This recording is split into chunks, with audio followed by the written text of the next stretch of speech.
interesante sobre la portada neofascista de la infame revista Siempre, la cual pues le heredó a la muy despreciable Beatriz Pajés su papito, José Pajés, quien aquí en Sin Censura varias veces pues le ha informado no es el gran periodista que hasta el mismo presidente López Obrador dice que era, ¿no?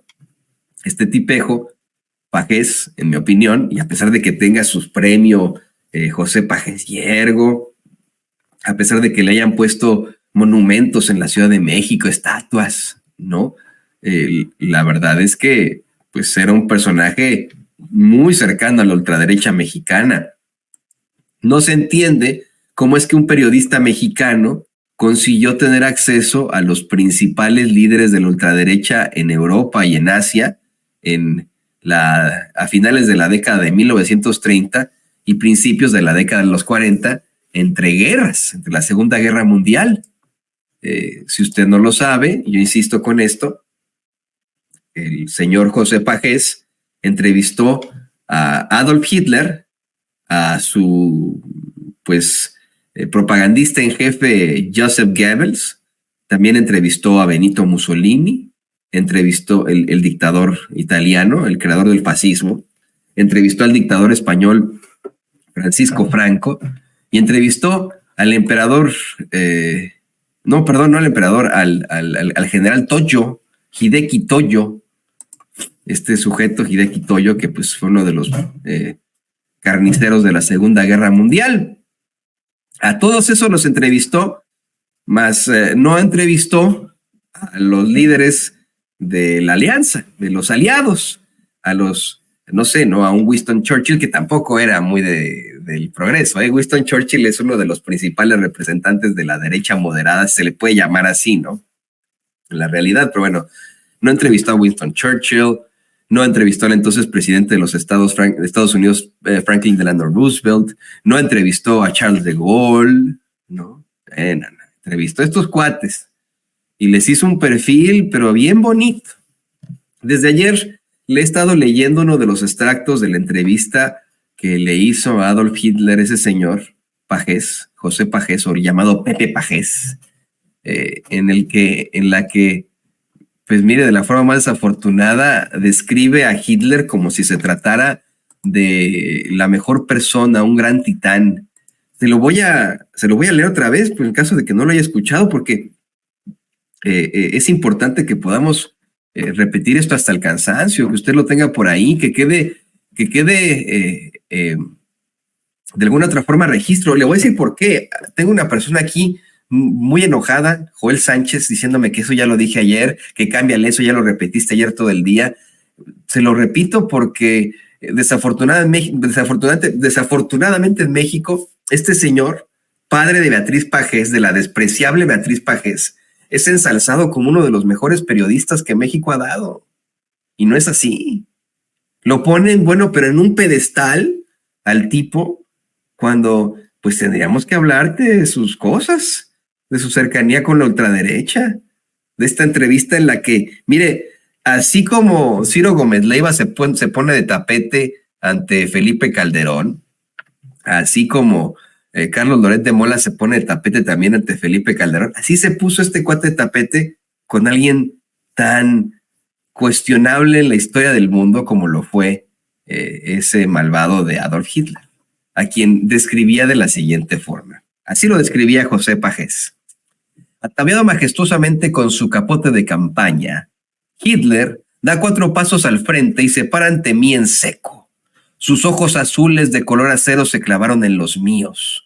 Con parsimonia fue zafando uno a uno los dedos de sus guantes grises que cubrían una mano blanca fina, delicada. Manos de artista, manos de lirio que parecen dar la clave de la extraordinaria sensibilidad de este hombre que realizó en 10 años lo que Napoleón y Julio César, lo que Carlos V y Bismarck no pudieron consumar en una vida. Así describía José Pajés a Adolf Hitler. Nos sorprende que su hija pues tenga esa portada tan infame en la revista que él fundó, la revista Siempre. yo le quiero recordar a usted que precisamente en la década de los 30 y de los 40 en Alemania se hacían ilustraciones sumamente infames sobre el pueblo judío, en las que se exageraba la nariz y la barbilla como lo hace Beatriz Pajés en esta supuesta silueta de la doctora Claudia Sheinbaum, quien por cierto es judía.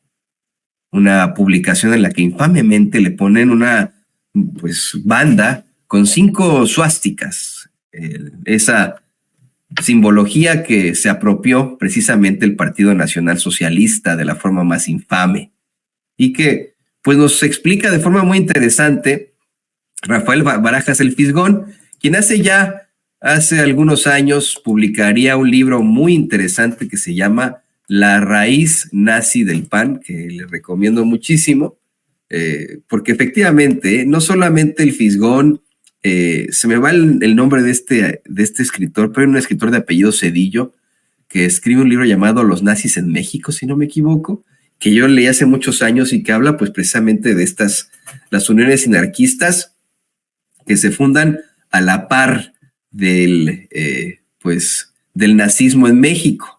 Y mire, otro dato que a lo mejor usted no sabe es que a unos días de la fundación del PAN, porque la guerra comienza el 1 de septiembre, la Segunda Guerra Mundial de 1939, y el PAN se funda ese mismo mes, ese mismo año, el Día de la Independencia de México, el 16 de septiembre, es que se tiene esa fundación del Partido Acción Nacional. No sé si sea coincidencia.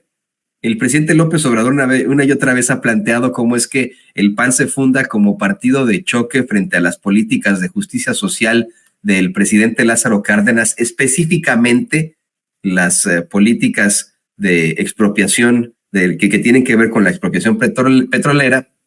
Y esto es lo que puede parecer una coincidencia, pero efectivamente el PAN se funda a días de que comience la guerra, de que Hitler invada Polonia el 1 de septiembre de 1939. No, de verdad, es de no creerse, pero así es.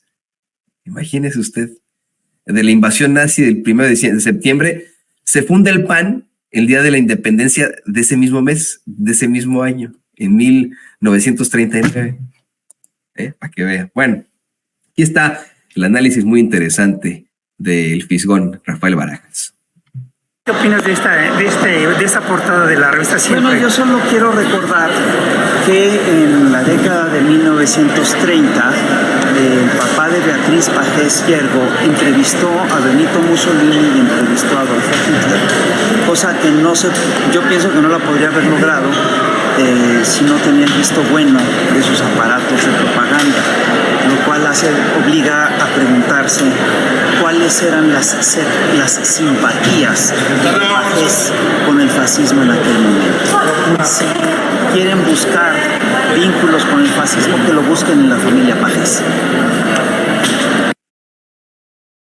Qué interesante, ¿no? Me parece que me ha dicho David desde temprano que tenía el análisis completo, uno más larguito del Fisgón. No lo tiene por ahí, si no, pues bueno, pues vamos a otra cosa.